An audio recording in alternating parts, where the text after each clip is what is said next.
નમસ્કાર મિત્રો, welcome to this part 3 ભાગ 3 સ્પોકન ઇંગ્લિશમાં તમારું સ્વાગત છે.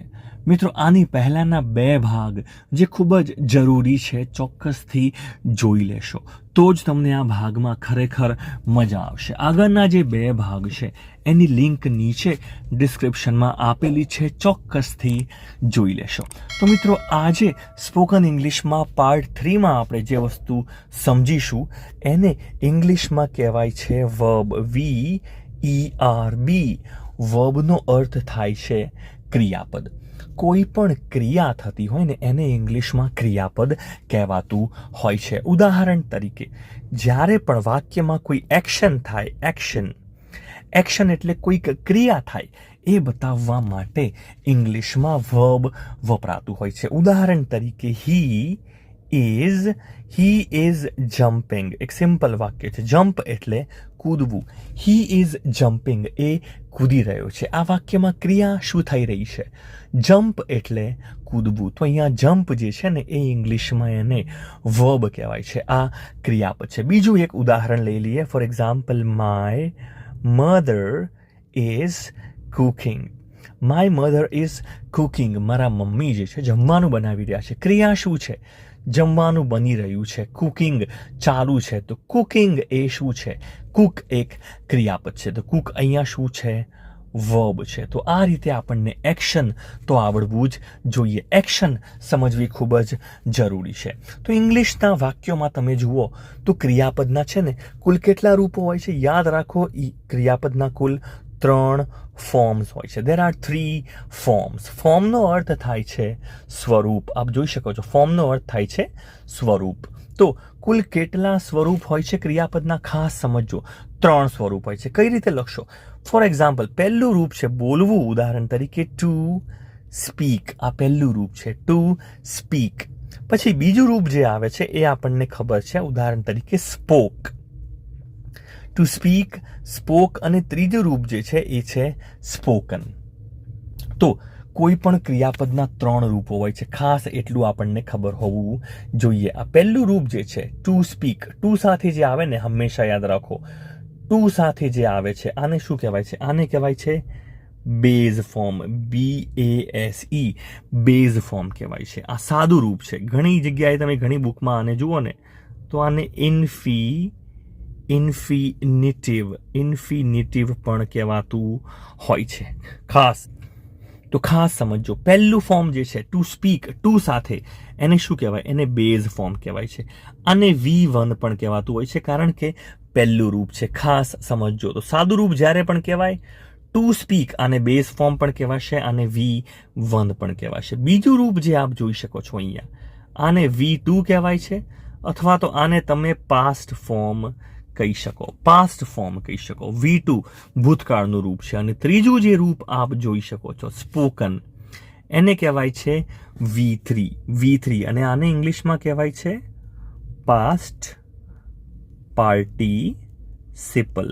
નામથી ગભરાઈ નહીં જતા, પાસ્ટ પાર્ટિસિપલ આપણે V3 યાદ રાખીશું. તો આટલું તો ખબર હોવી જોઈએ. કોઈ પણ ક્રિયાપદના કુલ 3 રૂપો હોય છે. આ પહેલું જે છે V1, આ છે V2 અને ત્રીજું છે V3. ઉદાહરણો જોઈશું એટલે આપણને ખબર પડી જશે. બીજી એક વસ્તુ યાદ રાખો, જ્યારે પણ કોઈ જગ્યાએ ING લાગતું હોય છે ને, હંમેશા પહેલા રૂપ સાથે જ લાગતું હોય છે. કદી એવું નહીં બને કે સ્પોક સાથે ING કદી ના લાગે. એટલે તમે કદી સ્પોકિંગ આવું કદી બને નહીં. ખાસ સમજો, પહેલા રૂપ સાથે જ હંમેશા ING લાગતું હોય છે. તો ઉદાહરણ સાથે આપણે આ સમજીશું. તો પહેલું ઉદાહરણ જે છે ટુ સ્પીક, સ્પોક, સ્પોકન, એ આપણે ઉદાહરણ સાથે સમજી લઈએ. ફોર એક્ઝામ્પલ, તમે લખો છો આઈ સ્પીક ઇંગ્લિશ. આઈ સ્પીક ઇંગ્લિશ. હું ઇંગ્લિશ બોલું છું. તો પહેલા અહીંયા જુઓ, આ કઈ રૂપ છે? આ સાદું રૂપ છે V1. V1 ક્યારે વપરાય?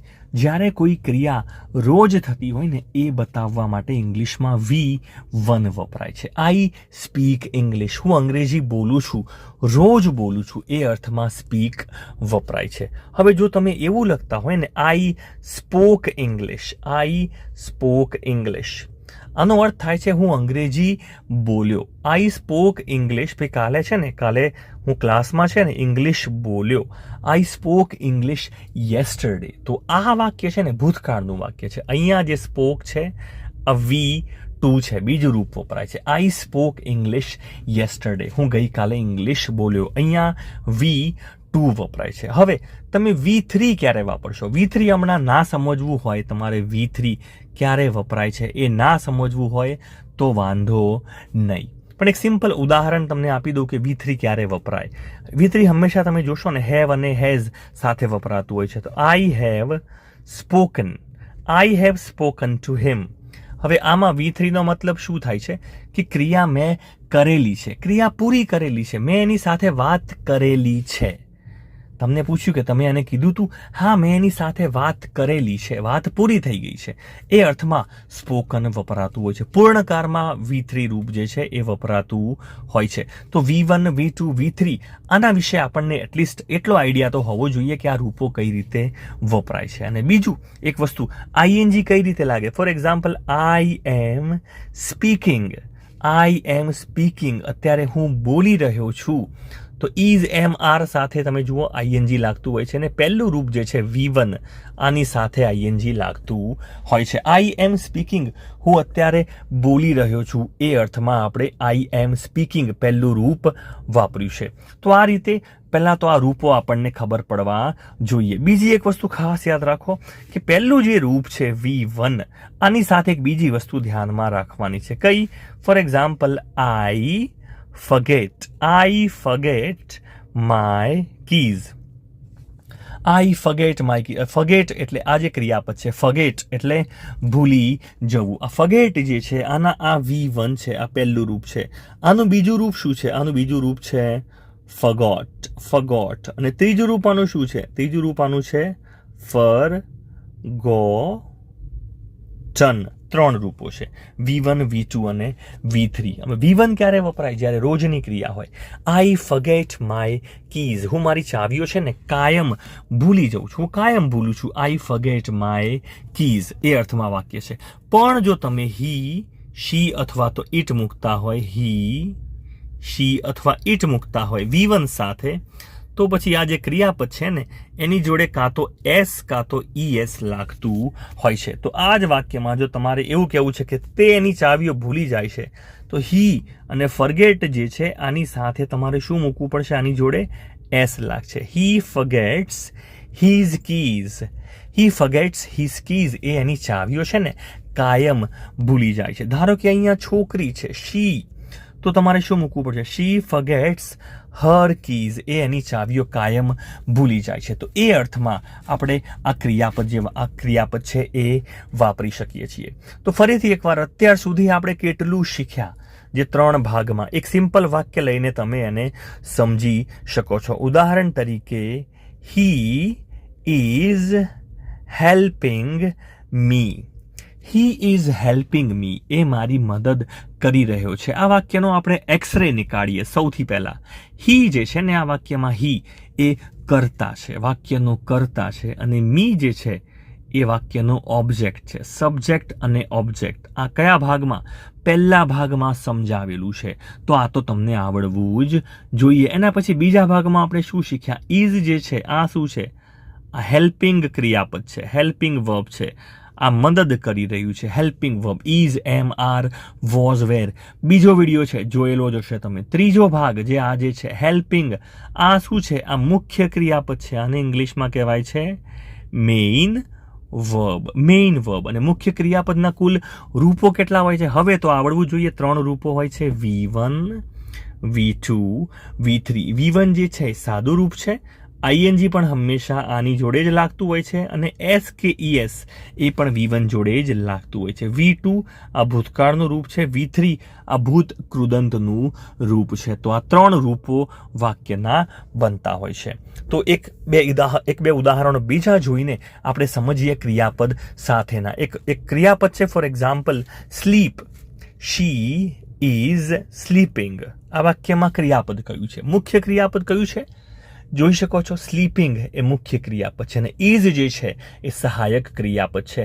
તો હવે તમારે મને કમેન્ટમાં જવાબ લખવાના છે કે મુખ્ય ક્રિયાપદ કયું છે, મેઇન વર્બ અને હેલ્પિંગ વર્બ કયું છે. હું તમને 3 ઉદાહરણો અહીંયા લખું છું. તમારે કમેન્ટમાં લખવાનું છે કે આમાં મુખ્ય ક્રિયાપદ કયું છે અને સહાયક ક્રિયાપદ કયું છે, હેલ્પિંગ વર્બ અને મેઇન વર્બ. તો નેક્સ્ટ આપણે ઉદાહરણ લઈશું. ઉદાહરણ તરીકે વી were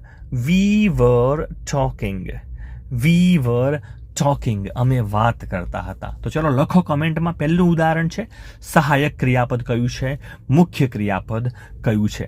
વેરી ગુડ. નેક્સ્ટ ઉદાહરણ લઈએ. they are laughing, LAUGHING, they are laughing. અહીંયા ઉચ્ચાર લખી દઉં છું. they are laughing, એ લોકો હસી રહ્યા છે. આમાં તમારે લખવાનું છે મુખ્ય ક્રિયાપદ કયું છે, સહાયક ક્રિયાપદ કયું છે. નેક્સ્ટ I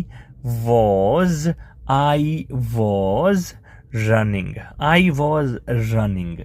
બોલો મુખ્ય ક્રિયાપદ કયું છે, સહાયક ક્રિયાપદ કયું છે. નીચે કમેન્ટમાં તમારે મને જણાવવાનું છે. તો ફ્રેન્ડ્સ, આ વિડીયો તમને કેવો લાગ્યો કમેન્ટમાં જરૂરથી જણાવશો.